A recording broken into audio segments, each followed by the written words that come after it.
Good morning, everybody. I'm Steve from Your Creation Station, and we just finished doing our Facebook Live reading of Alan's Big Scary Teeth by Jarvis, and everybody had already picked up a alligator and some paints to paint, and hopefully now you're painting your alligator. And then they'll bring them back to the studio, and we will glaze and fire them, and then you'll be able to pick them up. So what we've been doing is after I finish reading on Facebook, I've been recording these YouTube videos and posting them on YouTube. So I don't know that you can actually say YouTube on Facebook. It might be like one of the 7 words you're not allowed to say on Facebook sort of thing. So anyway, I bet you most people don't even notice. Well, in any case, here we're going to do is Alan's Big Scary Teeth by Jarvis. And without further ado, let's take. All right. So here we go. Alan's Big Scary Teeth. So there's a little foreshadowing here. Here in the beginning of the cover here, we have the family tree. So this is Alan the alligator's family tree. Here's King Alan V, Alanetta, and Dr. Alan Smith. And this book was written for my Jenna by Jarvis. So here we go. Alan's Big Scary Teeth by Jarvis.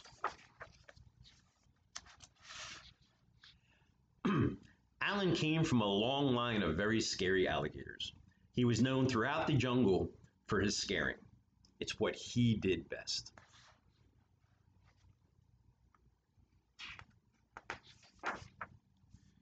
Alan would start each day polishing his scales, sharpening his nails, and brushing in each of his big scary teeth for at least 10 minutes.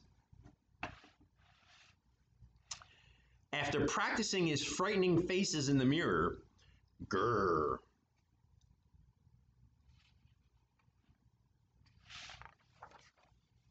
he'd sneak into the jungle for his morning round of scaring. Welcome to the jungle. Alan went snap, snap, and grrr, grrr. And he said things like, I'm a big scary Alan. Fear my razor sharp teeth. Ooh, I'm almost afraid of cutting my finger on his teeth in the book. He made the frogs leap off their lily pads, the monkeys tumble from the trees, and the parrots screech in terrible terror. Okay, here he is going snap, snap, and grr, grr. And the monkeys and the frogs, they're going eek, eek, and squawk, squawk. Bah, ha, ha, ha, ha, ha. I love being scary, said Alan.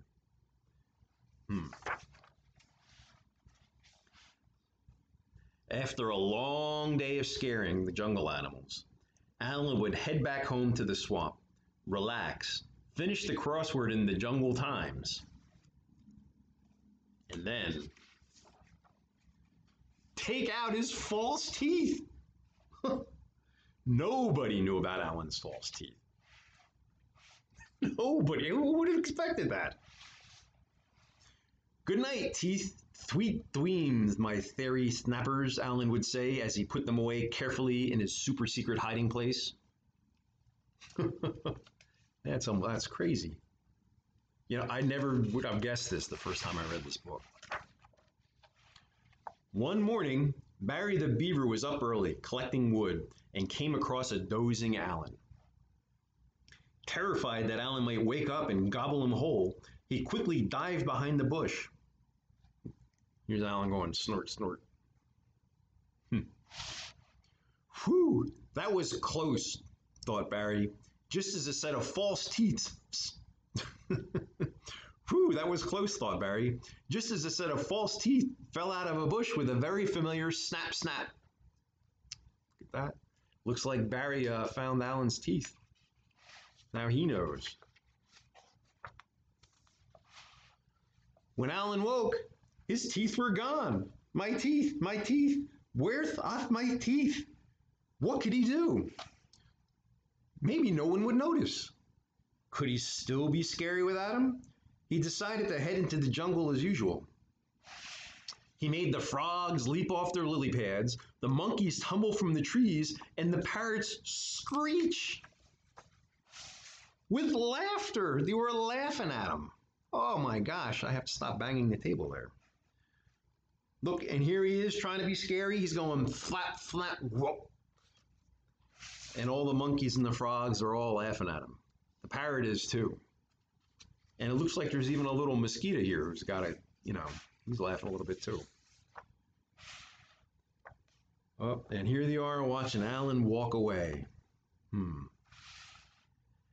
Alan slunk back to the swamp. So he wasn't walking, he was slunking. He'd never been more embarrassed. He came from a long line of very scary alligators. Scaring was all he had ever known. What would Alan do now? Poor Alan began to cry.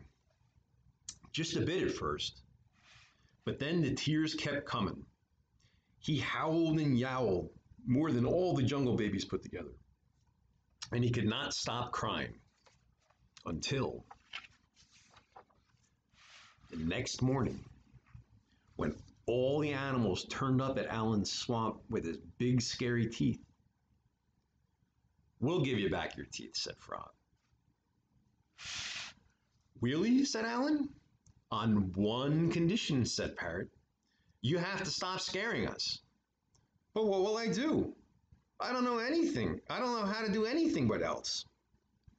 "We have an idea," said Frog.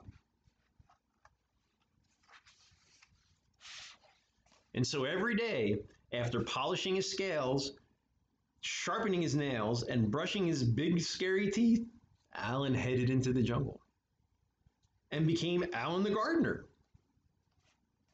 So he's helping the monkey do some gardening. And then Alan the hairdresser. Snappy cuts. And then Alan the dentist. Look at him. He must be really brushing that Froggy's teeth. Froggy looks surprised.